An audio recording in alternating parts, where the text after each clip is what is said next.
Good evening, everyone. Listen, I brushed my teeth today. You guys can get closer if you want. I spit. The last time I spoke, I spit like to the second row. I promise I'm not going to do that tonight. No? All right. I don't blame you. My reputation precedes me.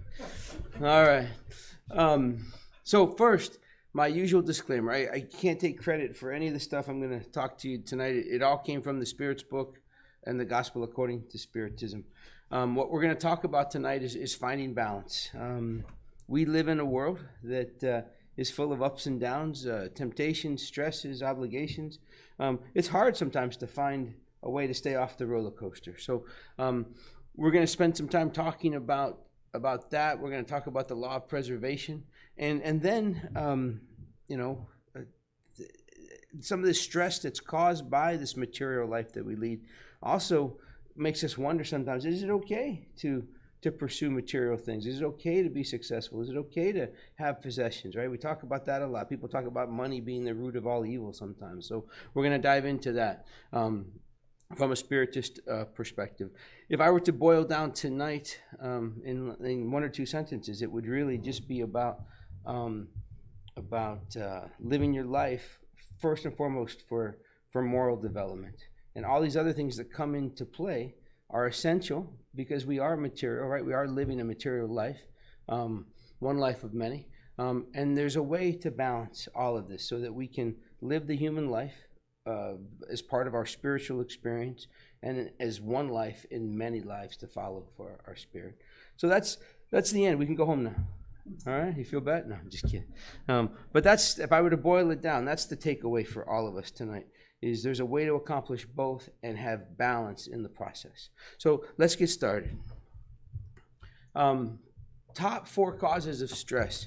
And I'm sorry, this is not from the Spirit's book. This is a Google search. All right, so I can take credit for this. Well, Google can take credit for this. When we talk about finding balance, right? What's the opposite of balance, right? Or what gets us out of balance, right? Stress, right? Financial concerns, workplace stress, personal relationships. Not mine. I have a perfect marriage. We never argue. We never disagree. Right? But that's not true, right? We all have ups and downs, right? And then health, right? We all face our own individual health challenges.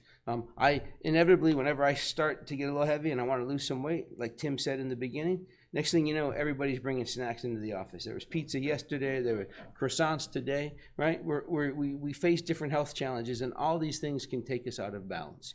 So we're going to spend most of our time tonight, or half of our time tonight, though, talking about this material issue of money, right? My father, to this day, will tell you that money isn't everything, but it sure beats whatever's in second place, right? Which I'm not going to say I disagree with him or I agree with him, but that statement rings in my head frequently, especially while I was doing this talk. Because my dad is not super materialistic, but he really believes he was an accountant, for full disclosure, and a budget director. So he spent his life managing money and numbers and retirement plans and things like that. So to him, money is very, very important, and he's not necessarily wrong, right? We live in a material world to a certain degree, or to a large degree, to a large extent. We don't live in a society where we can barter. We don't live in a city where we can necessarily grow everything we need to eat or have cattle, right, and things like that. It's really hard. We need money to feed our family, right? We can't live for free, right? You got to pay rent, you got to pay a mortgage, right? We need to wear clothes, right? Cars are, it's not like public transportation is super easy in Orlando, right? We need cars to travel on the highways. Money also fuels our hobbies, right? Our interests, our passions, and absolutely sustains our needs. So money obviously is something we can't do without in a modern lifestyle, in our lifestyle here on earth today, for sure. When you have a lot of money, right, when it's abundance, imagine, didn't I hear that one person won that $1.5 billion or $2 billion right, last week? Is that, how much was it? I won $2 billion. $2 billion. Was it you? I We bought California. we bought $50 worth of tickets within the office, and the week before, and we were excited. We won $19, right? Because we caught something. So we put up another dollar and we bought a few more tickets, but we came up empty last week. But imagine the person that won that. Imagine if you had a tenth of that, right? Money's not everything. Right. But when it's in abundance, what does it do for us in one perspective, right? The good stuff, right? You want for nothing, right? You can have a new house. You can have 6 houses if you want, right? New car, right? With no car payment. You can wear whatever clothes you want, right? How many of you like new smartphones every once in a while? New gadgets, right? Well, they're expensive, right? But if money wasn't an issue, right? You could have whatever you wanted whenever you wanted. It'd be even easy to help the center pay the rent, right? Or donate to whatever your favorite charity is, right? If you had unlimited resources, right? When money is in abundance, all of these things are possible. And in a lot of respects, you don't have financial stress. Make sense? That's one way to look at it. When money's in abundance, what's another way to look at it from a negative perspective, perhaps? It's real easy to lose your perspective. All right. I would imagine that, or just from my own life, right? I can think of different points in my life. I grew up in a family where dad worked 2 jobs just to pay the bills. Mom stayed home, but even babysat other kids in the neighborhood to make a little extra money, right? Because money was tight. So I don't remember being poor or being needy or in wanting of anything, but hearing the stories from mom and dad now, it was clear that money was tight. So as I grew up and chased money or tried to be successful, I can definitely think of instances in my life where I had more money, where I lost perspective. Right? Definitely a negative issue in my life at times.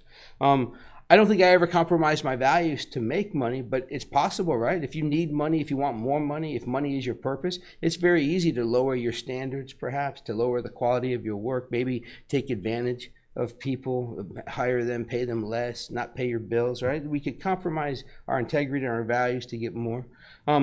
The thought of losing money, like I can think of a time in my life where I was self-employed, I had employees, I had to feed 20-something families, and business was tight. Remember 2007, 2008? That's some tough times, right? The point is, the thought of going broke, right, or going broke can cause a lot of stress, right? How about a creeping lifestyle? When I met my wife years ago, I can remember, we joke about it to this day. I had a very simple life. I had no obligations. I had no responsibilities. And then you look at my life today, I have 3 kids and all kinds of responsibilities. I call it a creeping lifestyle.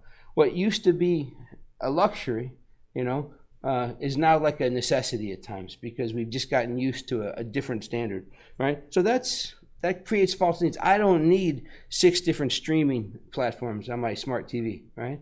I don't need a new iPhone, right?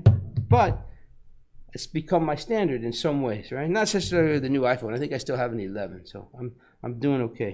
But luxuries become necessities in some ways. So that's the opposite, right? When you have a ton of money, there are some freedoms, right? But there's also these issues, right, that can turn into negatives. Is that making sense? It's like a yin and a yang, right? A pro and a con, right? Not necessarily good or bad. It's just 2 opposites, or opposites, I should say. So how about the converse of this? What if you're broke, right? What if you can't pay your bills? What if you're living check to check, right? Which I'm sure all of us have been there at some point, right? I know I have several times. The positive is you have to be resourceful. If you only got $100 in the bank and you got to feed your kid and pay your tolls and buy gas, what are you going to do? You're probably going to create budgets. You're probably going to create priorities. You're going to become resourceful with ways to maybe make a little extra or save a little more, right? That's a positive, right? Those things that are really important, the necessities, really become appreciated and cherished. Sometimes in the past, when we've gone out with a caravan of love and we've fed homeless people or got them clothes or whatever, you can really see how some of these things that I might take for granted or you might take for granted, just how cherished these things are to people that don't have. Simple things can create entertainment. I grew up in Miami, right? And I already told you that, Dad worked 2 jobs and we didn't have a lot of money.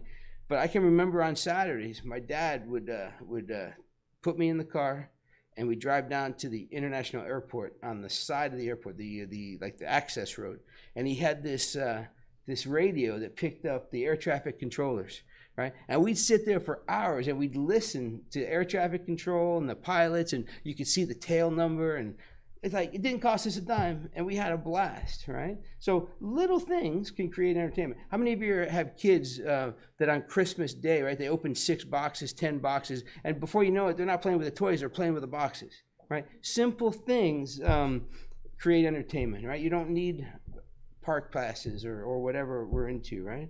And then you budget, obviously, to survive, and that creates priorities. Every penny, every dollar becomes essential. So you really focus on what's important. So again, pros and cons, right? You've got when it's in abundance, when it's short supply, the positivity of it. What about the negatives when you're broke, right? Or when you're down on your luck a little bit, right? Definitely creates stress, right? It's a terrible feeling to think you're not going to be able to pay the rent or feed your kids, right? Or pay your employees next paycheck. You gotta mortgage your house or get a loan or sell something so you can get money in the bank to make payroll on next Friday, right? Terrible feeling, a lot of stress. When money's in short supply, it limits your access to opportunities, right? There's opportunities abound, but a lot of times to take advantage of them, you need money, right, to take advantage of them, or they come to people from other people that know that you have it. If you don't have it, people don't present you with things necessarily. How about access to healthcare? I was just talking to someone today, my dad actually, and he was complaining about his healthcare for next year, right? His premium, he's retired, and he has a very good retirement plan, good health plan, but he has to pay X amount of dollars to cover my mom, right? And he was complaining. He says, will you believe it was X number of dollars for the last several years, and now I get a letter that says it's going to go up a little bit. Well, and he's complaining, it more than doubled, right? Now, my dad gets a check every month, right? He's retired. Don't get me wrong, he's not a wealthy man, but he doesn't really want, right? But my point is, imagine if you don't have that regular check and you need health care and it doubles, or the price of gas goes from what, 3 something to 6 something, right? When you lack funds, you definitely have less access to healthcare services, like we talked about, or like we could talk about, and it reduces our self-perception. I know in the past, when I was struggling financially, it definitely hit my self-esteem a little bit. It can definitely hurt the way you feel about yourself or perceive yourself. And then in a really rare occasion, I'm happy to say I've never done this, but it could lead to crime, right? To do things. You resort to almost anything sometimes if you need to take care of your family. So that's the converse, right? We've got pros and cons of having too much money or plenty of money or not enough money. Making sense so far? So that begs the question, right? Is money the root of all evil?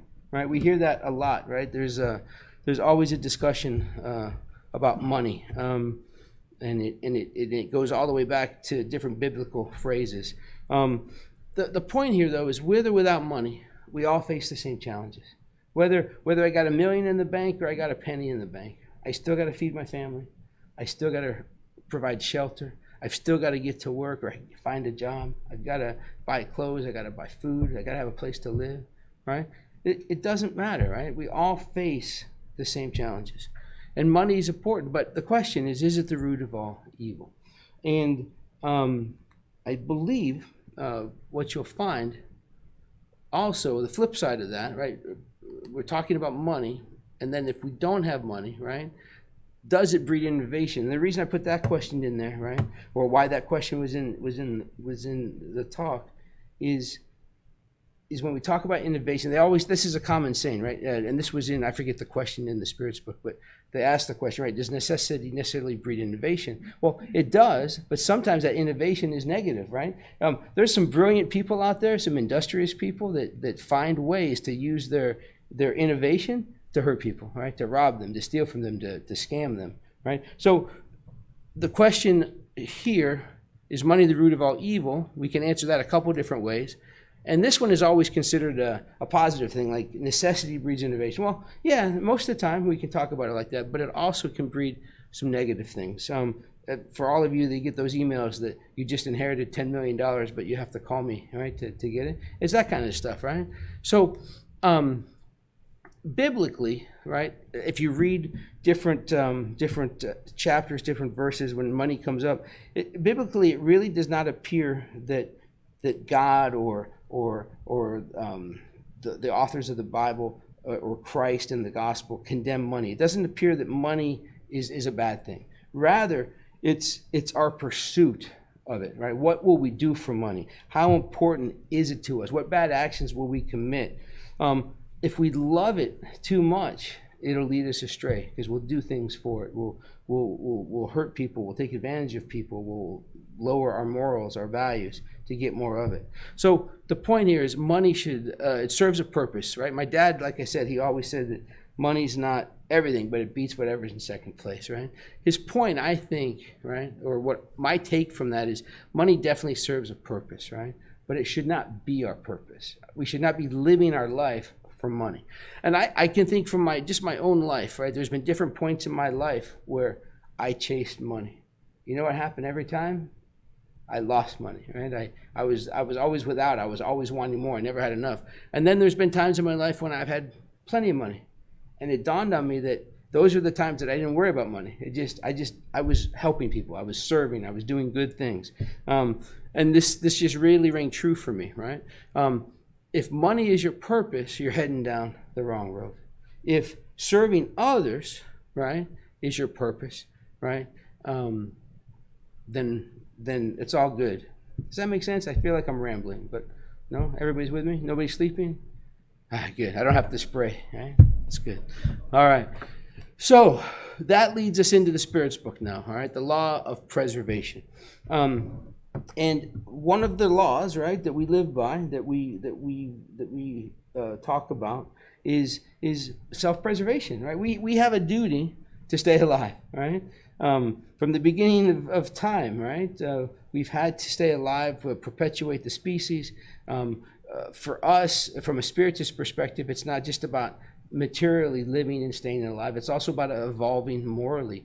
The goal, obviously, is each day live a little bit better than we did yesterday, right? And the mistakes that we've made previously in this life and other lives, we're living the consequences of those choices, and we have the opportunity to atone, overcome, and leave this life morally more advanced than when we entered it. Little by little, evolving wonderfully. And the point of money, right, in this life is it's a tool. That's it. We need money to pay the bills. We need money to feed ourselves. We need money to live, to pay rent, what have you.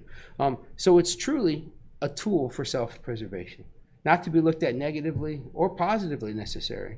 The actions that we employ to acquire it, that's what we should look at, because that determines or helps define our morals and our involvement. And ultimately, our purpose in this life and each life is to grow morally and be less tied materially to bad actions. All right, just one more hour. I'm almost done. I'm just kidding. All right, so question 704 from the Spirit's book asks, since God has given human beings the need to stay alive, does God always provide them with the means of doing so? Well, if you ask my children, they will tell you that that God doesn't necessarily provide everything, right? It's not really a joke, but it's funny how the perspective changes, right? What we know, I think, right? The answer to this, right, is that God, everything we need is provided, not everything we want, right? And my kids don't always understand that. They want, but they don't necessarily need. But I think we do understand this, right? And we also know, right, from this question, right, that if we don't necessarily find them, it's not because it's not there. It's because we don't necessarily understand. Oftentimes we go down a road thinking that we want and need a certain outcome, and something completely different happens, and everything works out. Anybody ever have an experience like that where you prayed and you hoped for one outcome and it didn't happen and you thought your life was over, and then months or years go by and you're living this amazing life, right? your dream didn't come true, but what you needed happened, and life is okay. I joke about my first marriage.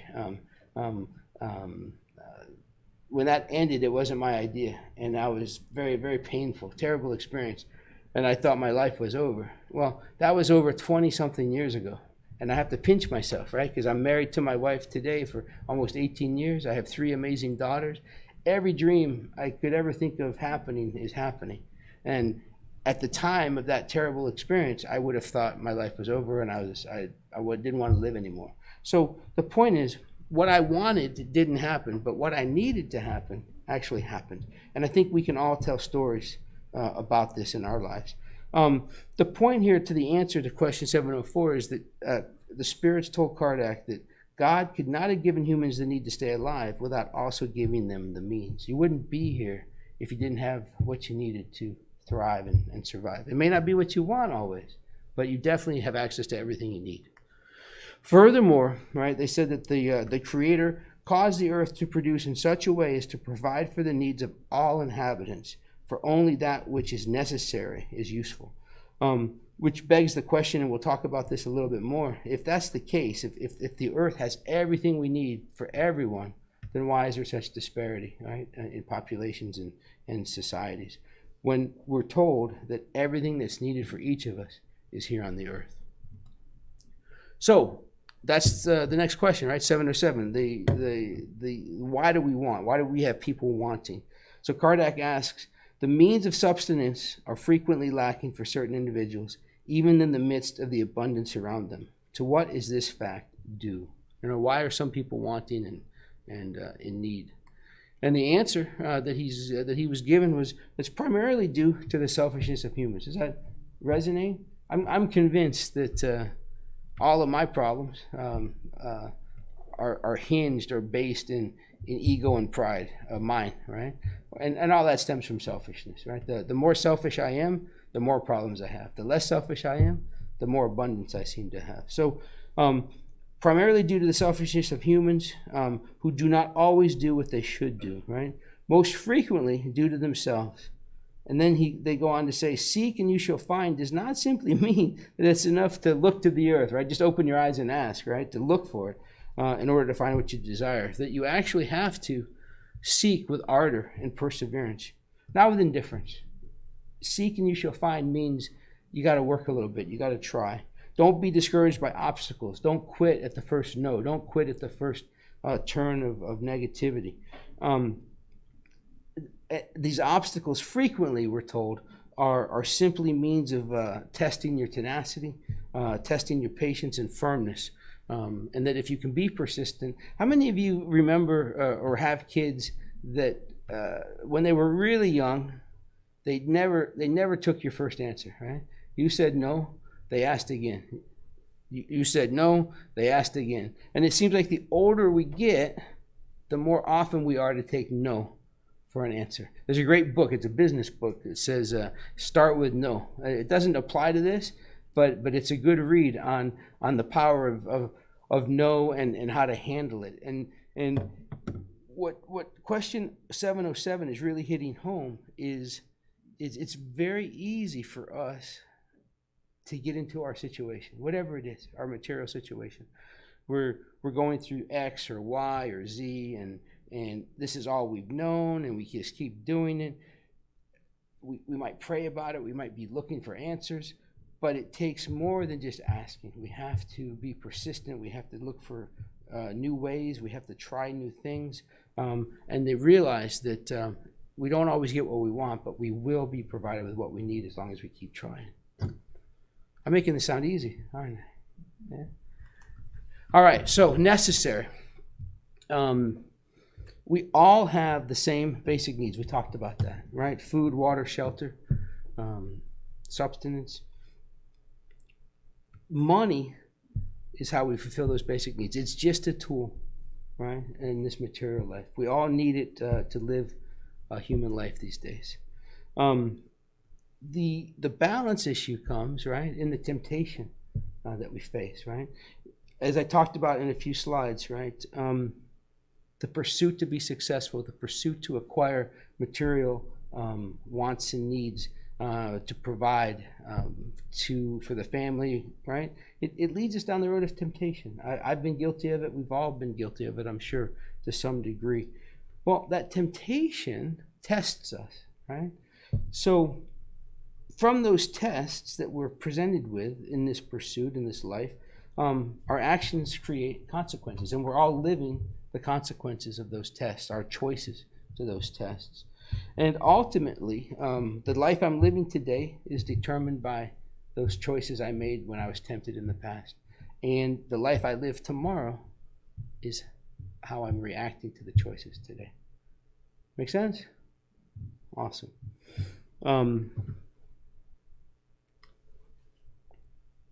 So the Spirit's book goes on to talk about now, we have these needs, we have these wants, we have this temptation, right? How do we balance what we really need and the excess that is very tempting, right? And very easy to acquire at times. So how do we balance that, enjoy the fruits of the earth, and do all of this without overindulging? I wish there was a formula, right? A recipe. And we're going to kind of get one today, a little bit. But it really comes down to that first couple of sentences I told you when we started.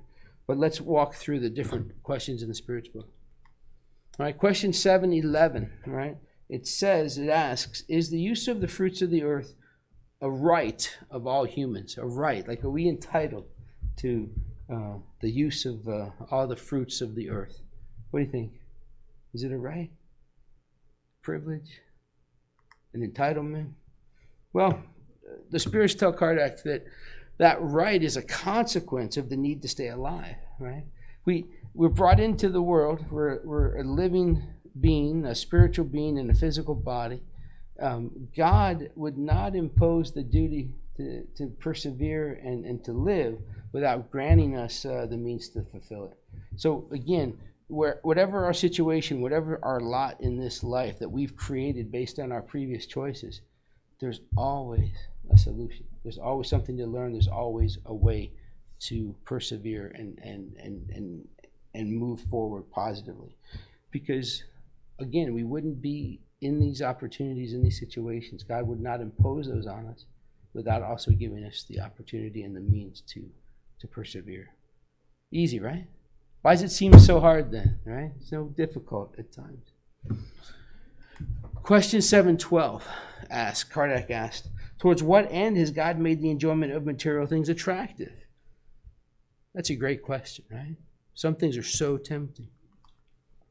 Well, there's a reason, right? To drive humans to the fulfillment of their mission, right? What is your mission, right? Our mission is to persevere.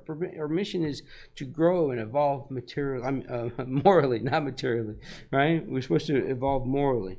So that's our mission. We're tempted to fulfill that mission and to test us, right? It's easy to fall, easy to give in to this temptation. What's the purpose of the temptation? Why does he do that? Right? Why does there have to be temptation? Why? And the answer that we're given to this question is to develop the reason so that they may keep themselves from excess. How many of you make the same mistake twice? 3 times? 4 times? 100 times? Right? Me? How long is it going to take? Right? God, I appreciate what you're trying to do, but when am I going to learn? Right? When am I going to evolve?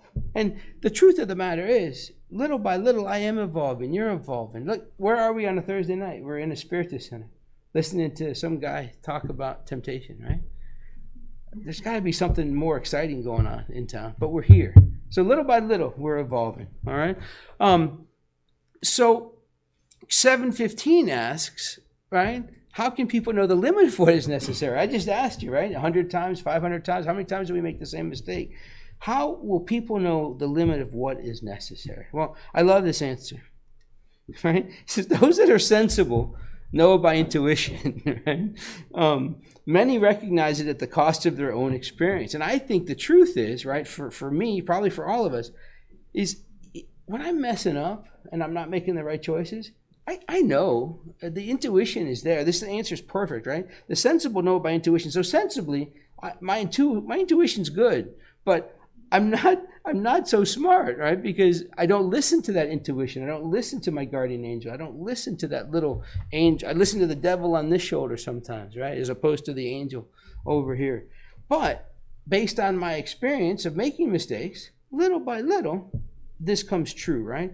I pay the price every day for choices I made previously, right? And the choices I make today, a lot of times, are a little bit better than the ones I made yesterday. So by my own experience, I'm going to get better about understanding what's necessary and what's excess. So it comes down to this, right? Do not make money your goal, right? If money is your goal, I do believe that balance will not be found. I could be wrong, but from my own limited experience, I've never been, an Elon Musk, right? But I have periods in my life where I was up here and then I was down here, and usually when I'm down here, it's because I was chasing the money, right? No way to live, right? We should make our goal to serve. How can I help you today? How can I help my fellow man? How can I help the world be a better place? That doesn't mean I have to not get a paycheck. It doesn't mean that I have to deprive myself, right? And live a life perhaps like Gandhi or others, right? But each day, if I can serve my fellow man, my neighbor, love my neighbor as myself, right? What can I do for them, right? That should be my goal, to serve, not the paycheck, not making money. Is that easy enough? Are we doing that? Can we do that more every day? I know I can do a better job of it, for sure. Well, we ask ourselves these questions, right? Does that mean that we have to donate all of our possessions to charity, right? Do I have to quit my job? Do I have to work for free? Does that mean I can't enjoy life? I can't have any passions or hobbies? Does that mean I can't buy gifts for friends and family? Do I have to give up material things? And the answer is no. That's not the job, right? That's not the edict here. The simple edict here, the simple rule, the law, if you will, is simply don't make money your goal, right? It's okay. Make a check. Get paid. It's okay. But don't make that your goal, right? And with the money that you do have and the resources that you have, it doesn't have to be money. You might just have a really amazing skill. Maybe you're a wonderful singer. Well, go sing for people, right? Go sing in a choir at church, or go sing downtown, or whatever, whatever your hobby is. Maybe you're just a really hard worker, right? And you don't have a special skill like me. I don't really have a special skill necessarily, but I got time. I can go help feed the homeless. I can go pick up trash on the side of the road. I can serve in whatever capacity I can. And that should be our goal, to serve our fellow man from our heart, not to be recognized, not to receive money, but to serve. And the more we serve, the more balance we will find in our lives. So I leave you with just a little bit more here. All right, what the gospel tells us, okay, is that detachment from possessions, right, is okay. Attachment to earthly possessions constitutes one of the strongest obstacles. How many of you, if I came to your house tonight and said, "Give me everything you have," you got to give it to me. You can't have it. How many of you would be crushed? Right? How many of you would just fall apart? Don't get me wrong. I think it'd be painful for all of us. But I think if we're at a point, I think the goal for me, and I'm not saying I'm there 100%, but my wife and I were just talking about this. She's going through a little bit of an issue right now, and we were talking about worst case scenario type stuff, right? And I was just really, really impressed with where we were with this. We have each other. We have our kids, and it didn't matter where we live or we're at a point in life where, man, that would stink, if it came to that. But we'd be okay. I couldn't have told you that 10 years ago, right? If you said I was going to lose everything, right, which I did at a couple points in my life, man, it was the end of my world. But I'm cool with it now. Take everything I have, well, except my wife and my kids, right? So I'm not there yet, right? I got more to do, right? The point is, what they're telling us here in the gospel is this attachment to things, right? My car, my job, my 1953 penny, right? That's worth $800, right? So stuff like that. It's one of the strongest obstacles to our moral and spiritual development, right? When we cling to possessions, when we defined by what we own, right? It's truly the strongest obstacle. But that doesn't mean we go without. Just don't be so tied to it. Don't. If it disappears tomorrow, you're still on your mission. You're still who you are. But there's no requirement to dispose of possessions. It's okay. Don't beat yourself up. Just don't be tied to it so much. So I'll leave you with this, all right? Our mission, right, is when abundance is provided to you. In other words, you have what you need. You're eating, you're living, you're not in the elements. You have protection. You don't want necessarily for things. So when abundance is provided to you, know how to employ it usefully, without pride, ego, or attachment. Don't let your selfishness hang on to it and deprive others, or don't take advantage of other people to get more of it, right? Use it without pride, ego, or attachment. And conversely, when you're down on your luck, when abundance is absent, learn to live without resentment or sorrow. Make sense? So easy. Now get out there and go do it. All right? I think that's my last slide. It is. Hey, thank you for your time and attention. I appreciate you putting up with me, and I appreciate the opportunity to share what I learned. Thank you so much.